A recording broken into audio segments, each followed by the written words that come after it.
श्री शिवाय नमस्तुभ्यम। आज के इस अध्याय में हम सुनेंगे फागुन मास महात्म्य के 10वें अध्याय की कथा। अगर वीडियो पसंद आए तो वीडियो को लाइक करें, शेयर करें और कमेंट बॉक्स में हर हर महादेव लिखना ना भूलें। आज के इस अध्याय में हम सुनेंगे शिव पूजन की महिमा। लोमस जी कहते हैं, जो मनुष्य शिव मंदिर के आंगन में झाड़ू लगाते हैं वे निश्चय ही भगवान शिव के लोक में पहुंचकर संपूर्ण विश्व के लिए वंदनीय हो जाते हैं।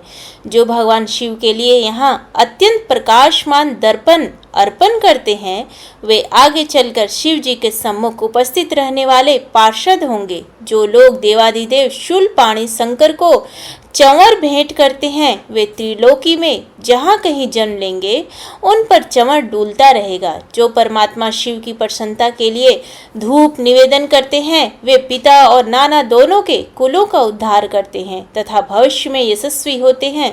जो लोग भगवान हरि हर के सम्मुख दीपदान करते हैं वे भविष्य में तेजस्वी होते हैं और दोनों कुलों का उद्धार करते हैं। जो मनुष्य हरिहर के आगे नैवेद्य निवेदन करते हैं वे एक ग्रास में संपूर्ण यज्ञ का फल पाते हैं। जो लोग टूटे हुए शिव मंदिर को पुनः बनवा देते हैं वे निसंदेह द्विगुण फल के भागी होते हैं। जो ईंट अथवा पत्थर से भगवान शिव तथा विष्णु के लिए नूतन मंदिर निर्माण कराते हैं वे तब तक स्वर्गलोक में आनंद भोगते हैं जब तक इस पृथ्वी पर उनकी वह कीर्ति स्थित रहती है। जो महान बुद्धिमान मानव भगवान शिव के लिए अनेक मंजिलों का महल मंदिर बनवाते हैं वे उत्तम गति को प्राप्त होते हैं। जो अपने और दूसरों के बनाए हुए शिव मंदिर की सफाई करते या उसमें सफेदी कराते हैं वे भी उत्तम गति को प्राप्त होते हैं। जो पुरुष अथवा स्त्रियां शिव जी के आंगन में विविध रंगों के चौक पूरती हैं वे सर्वश्रेष्ठ शिव धाम में पहुंचकर दिव्य रूप प्राप्त करेंगी। जो पुण्यात्मा मनुष्य भगवान शिव को चंदोवा भेंट करते हैं वे स्वयं तो शिवलोक में जाते ही हैं, अपने समस्त कुल की भी तार देते हैं। जो अधिक आवाज करने वाला घंटा लेकर उसे शिव मंदिर में बांधते हैं वे भी त्रिलोकी में तेजस्वी और कीर्तिमान होंगे। धनवान हो या दरिद्र जो 1, 2 या तीनों समय भगवान शिव का दर्शन करता है वह सुखी होता है और समस्त दुखों से छूट जाता है। हे हरे और हे हर, इस प्रकार भगवान शिव और विष्णु के नाम लेने से परमात्मा शिव ने बहुत तेरे मनुष्यों की रक्षा की है। तीनों लोकों में महादेव जी से बढ़कर दूसरा कोई देवता नहीं दिखाई देता, इसलिए सब प्रकार के प्रयत्नों से भगवान सदा शिव की पूजा करनी चाहिए। पत्र, पुष्प, फल अथवा स्वच्छ जल तथा कनेर से भी भगवान शिव की पूजा करके मनुष्य उन्हीं के समान हो जाता है। आक, मदार का फूल कनेर से 10 गुना श्रेष्ठ माना गया है। आक के फूल से भी 10 गुना श्रेष्ठ है धतुरे आदि का फल। नील कमल 1000 कचनार से भी श्रेष्ठ माना गया है। यह चराचर जगत विभूति से प्रकट हुआ है, वह विभूति भगवान शिव के श्री अंगों में भली भांति लगती है, इसलिए सदा उसे धारण करना चाहिए। जिनके मुख से ओम नमः शिवाय पंचाक्षर मंत्र सदा उच्चारित होता रहता है वे मनुष्य भगवान शंकर के स्वरूप हैं। प्रातः काल, मध्य काल तथा संध्या के समय शंकर जी का दर्शन करना चाहिए। प्रातः काल भगवान शिव के दर्शन से संपूर्ण पातकों का नाश हो जाता है। दोपहर के समय शिव जी के दर्शन से मनुष्य के 7 जन्मों के पाप नष्ट हो जाते हैं तथा रात्रि काल में शंकर जी के दर्शन से जो पुण्य होता है उसकी तो कोई गणना ही नहीं है। शिव यह 2 अक्षरों का नाम महापातकों का भी नाश करने वाला है। जिन मनुष्य के मुख से शिव नाम का जप होता रहता है उन्होंने ही इस संपूर्ण जगत को धारण किया है। पुण्यात्मा पुरुषों ने शिव जी के आंगन में आरती के समय बजाने के लिए जो बड़ा सा नगाड़ा रख छोड़ा हो उसकी आवाज से पापी मनुष्य भी पवित्र हो जाते हैं। इसलिए चिरकाल से संचित प्रचुर धन, बहुमूल्य चंवर, मंच, शैया, दर्पण, चंदोवा, आभूषण तथा विचित्र वस्त्र भगवान शिव की सेवा में अर्पित करने चाहिए। पुराण पाठ, कथा, इतिहास और संगीत आदि नाना प्रकार के आयोजन भगवान शिव को प्रिय है, इनकी व्यवस्था करनी चाहिए। ऐसी व्यवस्था करके पापी मनुष्य भी अपने पाप से मुक्त होकर शिवलोक में चले जाते हैं। जो स्वधर्म का पालन करने वाले महात्मा और शिव पूजा के विशेषज्ञ हैं, जिन्होंने गुरु के मुख से शिव की दीक्षा ली है, जो निरंतर शिव की पूजा में संलग्न रहते हैं, मन में दृढ़ विश्वास रखकर संपूर्ण शिव को शिव के रूप में देखते हैं, उत्तम बुद्धि का आश्रय ले सदाचार का पालन करते हैं तथा अपने वर्ण धर्म और आश्रम धर्म में स्थित रहते हैं, वे ब्राह्मण क्षत्रिय वैश्य शूद्र तथा कोई भी क्यों ना हो भगवान शिव के परम प्रिय होते हैं। चांडाल हो या सर्वश्रेष्ठ महान भजन करने पर सभी भगवान शंकर को अत्यंत प्रिय लगते हैं। भगवान शंकर ही संपूर्ण चराचर जगत के आधार हैं, अतः सब कुछ शिव स्वरूप है। यह बात विशेष रूप से जाननी चाहिए। वेद पुराण शास्त्र उपनिषद आगम और देवता सब के द्वारा भगवान सदाशिव ही जानने योग्य है। मनुष्य निष्काम हो या सकाम सबको भगवान सदाशिव की आराधना करनी चाहिए। लोमस जी कहते हैं जो विष्णु है उन्हें शिव जानना चाहिए और जो शिव है वे विष्णु ही है। पीठिका आधार अथवा अर्घा भगवान विष्णु का रूप है और उस पर स्थापित लिंग महेश्वर का स्वरूप है, अतः शिवलिंग का पूजन सबके लिए श्रेष्ठ है। ब्रह्मा जी निरंतर मणिमय शिवलिंग का पूजन करते हैं। इंद्र रत्नमय, चंद्रमा मुक्तामय तथा सूर्य ताम्रमय लिंग की सर्वदा पूजा करते हैं। कुबेर चांदी के शिवलिंग की, वरुण कुछ लाल रंग के शिवलिंग की, यमराज नीले रंग, नेतृत्व कोण के अधिपति रजत वर्ण तथा वासुदेव केसरिया रंग के शिवलिंग की निरंतर आराधना करते हैं। इस प्रकार इंद्र आदि समस्त लोकपाल शिवलिंगोपासक है। पाताल में भी सब लोग शिव पूजक हैं। गंधर्व और किन्नर भी शिवोपासना करते हैं। दैत्यों में प्रहलाद आदि कोई ही वैष्णव है। यही बात राक्षसों के लिए भी है, उनमें भी विभीषण आदि ही वैष्णव है। बलि, नमूची, हिरण्यकश्यपु, वृषपर्वा, शहाद्र ये तथा बुद्धिमान शुक्राचार्य के और भी बहुत से शिष्य शिव जी की उपासना करने वाले हैं। इस तरह प्राय सभी दैत्य, दानव और राक्षस शिव आराधना में ही रत रहते हैं। हेति प्रहेति सयाति प्रयाची प्रघस विद्युजी तीक्ष्ण द्रंष्ट्र धूम्राक्ष भीम विक्रम माली सुमाली माल्यवान अति भीषण विद्युत केश खड़गजी महाबली रावण दुर्धर्ष वीर कुंभकर्ण तथा प्रतापी वेगदंसी आदि समस्त श्रेष्ठ राक्षस सदा शिव पूजन में संलग्न रहे हैं। वे सर्वदा शिवलिंग का अर्चन करके उच्च कोटि की सिद्धि को प्राप्त हुए हैं। रावण ने ऐसी तपस्या की थी जो सभी के लिए दूसरा थी। महादेव जी को तपस्या बहुत प्रिय है।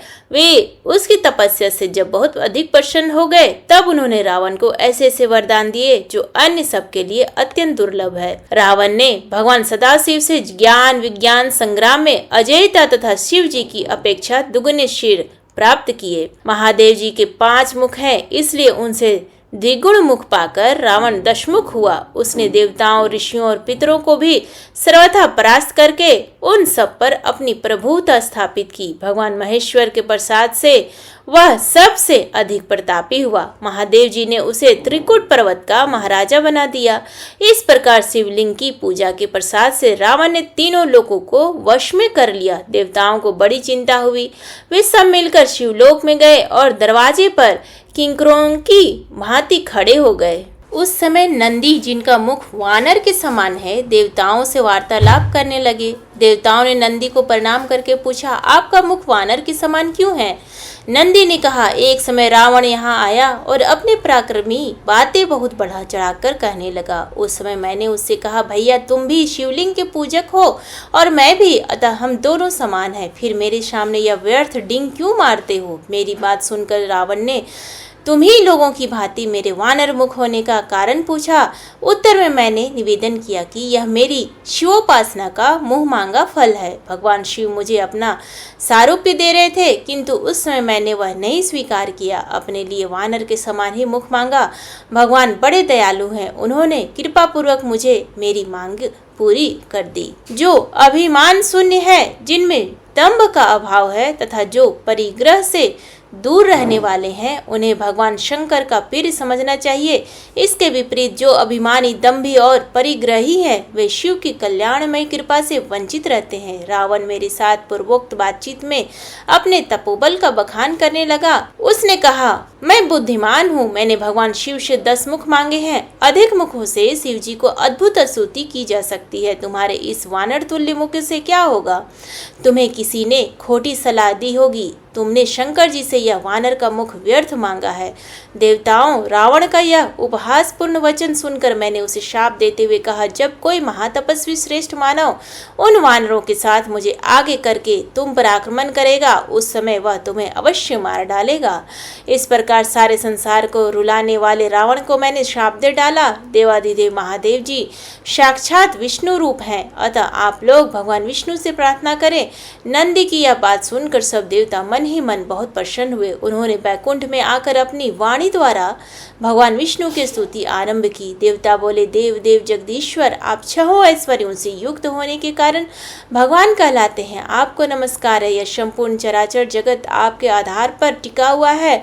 यह जगत एक लिंग है जिसे आपने आधार पीठ रूप होकर धारण किया है। प्रभु, हम लोगों के लिए पहले भी आपने अनेक बार अवतार धारण किया है। आपने ही मत्स्य रूप धारण करके ब्रह्मा जी के मुख में वेदों की स्थापना की है। आपने ही हैग्रीव रूप से मधु और कैटव नाम के दैत्यों को मारा है। कच्छप अवतार धारण करके आपने ही अपनी पीठ पर मंदराचल पर्वत उठाया था।